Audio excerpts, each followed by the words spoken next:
Hello বন্ধুরা, ঢেলে ফোড়ন চ্যানেলে তোমাদের স্বাগত। আজকে আমি একদম কম টক দই দিয়ে কি করে ঘরে টক দই পাতা যায় সেটাই তোমাদের শেয়ার করব। তো দেখো, আমি এখানে 1.5 কিলোর মতো দুধ নিয়ে নিয়েছি। দুধটা আমি জাল করতে বসিয়ে দিয়েছি। অলরেডি আমার দুধটা অনেকটাই জাল হয়ে গেছে। এবার আমি আর কিছুক্ষণ জাল দিয়ে নেব, তারপরে তোমাদের দেখাবো আমি কি করে একদম কম সাজা দিয়ে টক দই ঘরে পাতা যায়। তো তোমরা আমার পাশে থাকো আর দেখতে থাকো। আমার পাশে থাকো আর পাশে থাকা বেল আইকনে ক্লিক করে দিও এরকম সুন্দর সুন্দর রেসিপি পাওয়ার জন্য। আর লাইক কমেন্টস করতে ভুলবে না। আর বেশি ভালো লাগলে বন্ধুদের মধ্যে শেয়ার করে দিও।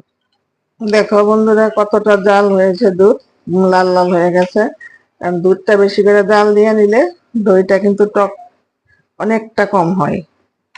দেখো, এবার আমি এটা উনানটা নিভিয়ে দেব, আর নিভিয়ে দুধটা হালকা ঠান্ডা করে নেব।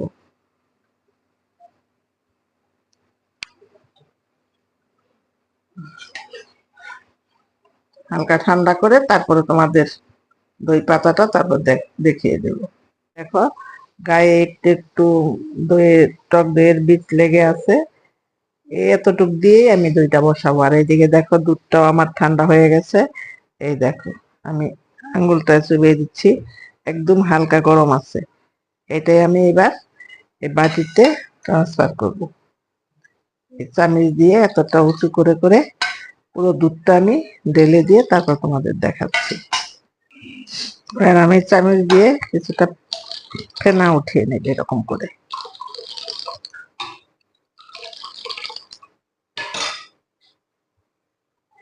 আর আমি একটা ঢাকা দিয়ে আমি ঢেকে রেখে দেব। তারপরে তোমাদের কালকে আমি আবার পরের দিন দেখাবো। বন্ধুরা, তোমরা সবাই ভালো থেকো, সুস্থ থেকো। দেখো বন্ধুরা, এত কম টক দইয়ের বীজ দিয়ে কত সুন্দর একটা দই বসেছে। দেখো, আমি তোমাদের কেটে দেখাচ্ছি।